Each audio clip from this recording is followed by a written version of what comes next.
तो मकान की नींव मजबूत होनी चाहिए ताकि वो मकान लंबे समय तक स्थायी रहे। समझ चुके होंगे कि मैं क्या कहना चाहता हूँ। देखिए, इस लेक्चर में हम ये बात कर लेंगे कि बिंब क्या होता है और प्रतिबिंब क्या होता है। एक छोटी सी बात मैं करूंगा कि आपके सामने एक समतल दर्पण है। क्या है बच्चों? एक समतल दर्पण है। वही समतल दर्पण जिससे हमेशा आप अपना अच्छा मुंह, आपका जैसे कहेंगे बहुत सुंदर मुंह आप देखते हैं, वही मुंह आप किसमें देखते हो? समतल दर्पण के अंदर देखते हो। वही दर्पण जिसमें आपका क्या बनता है? प्रतिबिंब बनता है। आपका जो फोटो बनता है उसी फोटो को हम क्या कहते हैं? प्रतिबिंब कहते हैं। और जो आप खड़े हो जीवित अवस्था में, आप जो सामने दर्पण के सामने खड़े हो, आप बिंब हो। आप क्या हो? आप बिंब हो। और आपका जो फोटो उस दर्पण के अंदर बन रहा है वो क्या है? वो प्रतिबिंब है। अब इससे आसान मैं कैसे समझा सकता हूं? कई बच्चे कह रहे हैं कि सर आप उर्दू बोल रहे हो, कई बच्चे कह रहे हैं कि सर आप इंग्लिश बोल रहे हो। मैं उर्दू इंग्लिश नहीं बोल रहा, मैं प्योर हिंदी बोल रहा हूं और आपको जो सब भाषा समझ में आ रही है मैं वही भाषा बोल रहा हूं। ठीक है ना? तो इससे आसान तो फिर मैं बिल्कुल कैसे समझाऊं, ये मेरे को आप कमेंट करके बताइए।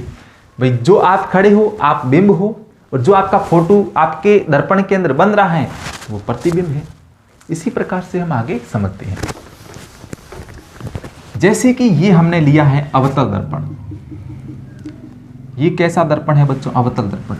ये इस अवतल दर्पण का क्या है? मुख्य अक्ष है। क्या है? मुख्य अक्ष है। ये अवतल दर्पण है। अवतल दर्पण का मुख्य अक्ष है। ये अवतल दर्पण का C है, ये अवतल दर्पण का F है। अब बार बार मैं नहीं बताऊंगा, मैं लगातार पीछे के 2-3 वीडियो में बता चुका हूं कि किस प्रकार से आपको C निकालना है, किस प्रकार से आपको F निकालना है। अब बार बार तो ये चीज़ें दोहराई नहीं जा सकती, इससे आपका भी समय खराब होता है और यहाँ से मेरे द्वारा भी और सारी चीज़ें बताई जानी चाहिए, वो महत्वपूर्ण है कि नहीं? मुख्य अक्ष है, C है, F है, यहाँ पे P है जिसे हम पोल कहते हैं या ध्रुव कहते हैं। हिंदी में नाम लिख देता हूं, वक्रता केंद्र, इसे कहेंगे फोकस, इसे कहेंगे फोकस और इसे कहेंगे ध्रुव, इसे हम कहेंगे ध्रुव। ठीक है बच्चों, ये चीजें आपको यहां से क्लियर हो जानी चाहिए। फॉर एग्जाम्पल, अगर बच्चों हमने यहां पे कोई चीज रखी है, चीज का मतलब हमने यहाँ पे कोई बिंब रखा है। अभी मैंने थोड़ी देर पहले बात की कि बिंब होता है, उस बिंब का क्या बनता है? प्रतिबिंब बनता है। अवतल दर्पण के सामने हमने यहाँ पे क्या रखा बच्चों? हमने यहाँ पे एक मोमबत्ती रख दी। क्या रख दी? इस प्रकार की हमने यहाँ पे क्या रख दी? एक मोमबत्ती रख दी। अब जाहिर सी बात है कि हमने जो ये बिंब रखा है, किसी दर्पण के सामने हमने जो बिंब रखा है, इस बिंब से क्या होगा? प्रकाश की किरणें उस दर्पण पे आपतित होगी। बिल्कुल सटीक सी बात है, आपतित होगी। यहां पर ये किरणें यहां से क्या हो रही है? इस दर्पण पे आपतित हो रही है। जब ये किरण इस दर्पण से आपतित होगी, हम जानते हैं, हमने नियम पढ़ रखा है। नियम अगर नहीं पढ़ा है तो आप वापस से वीडियो को रिवाइज कीजिए और मैं एक स्पेशल वीडियो इसके लिए बनाऊंगा। मैं इसके लिए एक स्पेशल वीडियो आपके लिए बनाऊंगा जिसके अंदर जो 4-5 नियम है उसको मैं अच्छे से कंप्लीट करा दूंगा। हालांकि मैं पीछे के जो मेरे लगभग 1 साल पुराने वीडियो है उसको आप देखोगे तो उसमें सारे नियम मिल जाएंगे। मेरा प्रयास है कि मैं नियमों को लेके आऊं, लेकिन एक छोटा सा नियम ये कहता है कि जब मुख्य अक्ष के समानांतर प्रकाश की किरण आपतित होती है तो वह फोकस बिंदु से होकर क्या हो जाती है? तो वो फोकस बिंदु से होकर क्या हो जाती है? परावर्तित हो जाती है। इस प्रकार से तो वह फोकस बिंदु से होकर क्या हो जाती है? परावर्तित हो जाती है। कब परावर्तित होगी फोकस बिंदु से? जब इस मुख्य अक्ष के समानांतर, यूं ये मुख्य अक्ष है, इस मुख्य अक्ष के समानांतर किरण आपतित होगी। ये किरण यहां पे आपतित हो रही है और यहां से क्या हो रही है? ये परावर्तित हो रही है। बहुत आसानी से समझा रहा हूं, समझ लो, बहुत काम आएगी चीजें। सच बता रहा हूं मैं, बहुत काम आएगी चीजें। अब देखिए दूसरी चीज, जब प्रकाश की किरण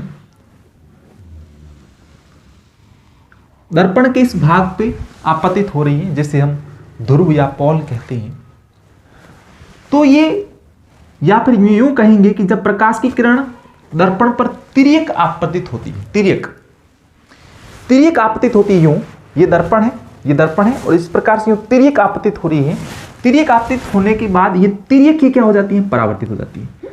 थोड़ा सा मैं इसको हटा देता हूं ना, तो ये तिर्यक ही क्या हो जाती है बच्चों, तिर्यक ही क्या हो जाती है, इस प्रकार से परावर्तित हो जाती है। थोड़ा सा इसको मैं चेंज कर लूंगा यहां पे।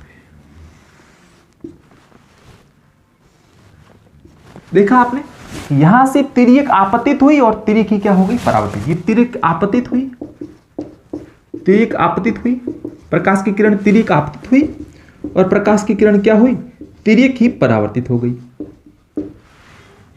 अब प्रतिबिंब निर्माण की प्रक्रिया क्या होती है कि यहां पे मोमबत्ती थी और इस मोमबत्ती को हमने अवतल दर्पण के सामने रखा। मोमबत्ती की पोजीशन क्या थी, वक्रता केंद्र थी। जब हमने अवतल दर्पण में देखा तो मोमबत्ती तो लटकी हुई दिखाई दे रही है, उल्टी दिखाई दे रही है। इस प्रकार से मोमबत्ती दिखाई देगी हमको, इस प्रकार से मोमबत्ती दिखाई देगी और इस प्रकार से मोमबत्ती जलती हुई नजर आएगी। और प्रतिबिंब वहीं पर बनेगा जहां पर बिंब को रखा गया था। खास चीज नोट कीजिए, ये क्या है, ये बिंब है, और दूसरी खास चीज नोट कीजिए, ये क्या है, ये प्रतिबिंब है। बिंब है, ये प्रतिबिंब है। बिंब तो सीधा रखा हुआ होगा, जीवन में कभी भी बिंब को उल्टा नहीं रख सकते। आप जब कांच में देखते हो तो सीधे खड़े होते हो, ना कि उल्टे। लेकिन प्रतिबिंब उल्टा बन सकता है, प्रतिबिंब उल्टा बन सकता है, लेकिन बिंब कभी भी उल्टा नहीं रखा जा सकता। ये चीजें आपको ध्यान रखनी है। अगर उल्टा भी रखोगे इस प्रकार से तो उल्टा नहीं होगा, वो अपने आप में सीधा होगा, ये ध्यान रखना। वो अपने आप में क्या होगा, सीधा होगा। अब बिंब रखा, ये मैं अवतल दर्पण के लिए बात कर रहा हूं, ये मैं किसके लिए बात कर रहा हूं, अवतल दर्पण के लिए बात कर रहा हूं। यहां पे केवल बात अवतल और उत्तल की नहीं है, बात यहां पे है आपको यह समझ में आना चाहिए कि बिंब प्रतिबिंब क्या होता है।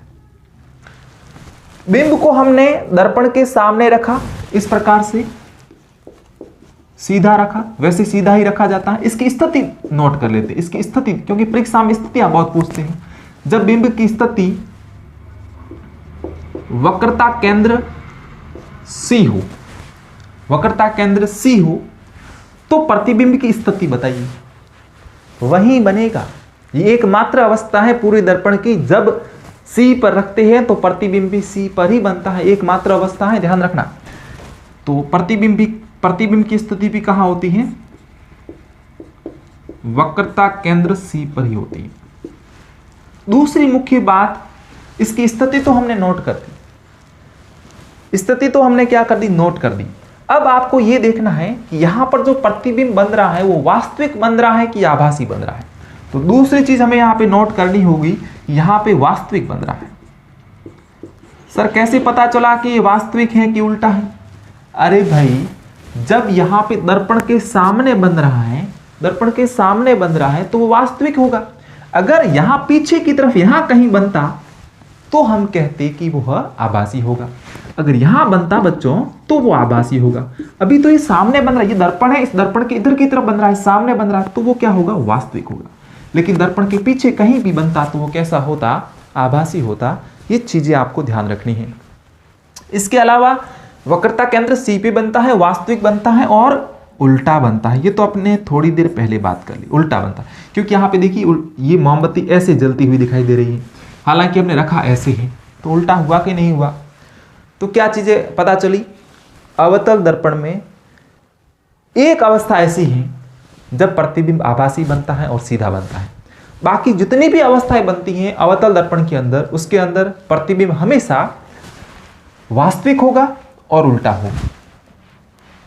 तो यहां पे मेरा उद्देश्य एक ही था बच्चों कि बिंब क्या होता है, प्रतिबिंब क्या होता है, कैसे बनता है, स्थितियां क्या होती हैं। ये छोटी छोटी चीजें आपको समझ में आनी चाहिए। इसके बाद कुछ और चीजें रहेगी जिसको हम नेक्स्ट वीडियो के अंदर लेंगे। इस वीडियो के अंदर इतना ही। धन्यवाद।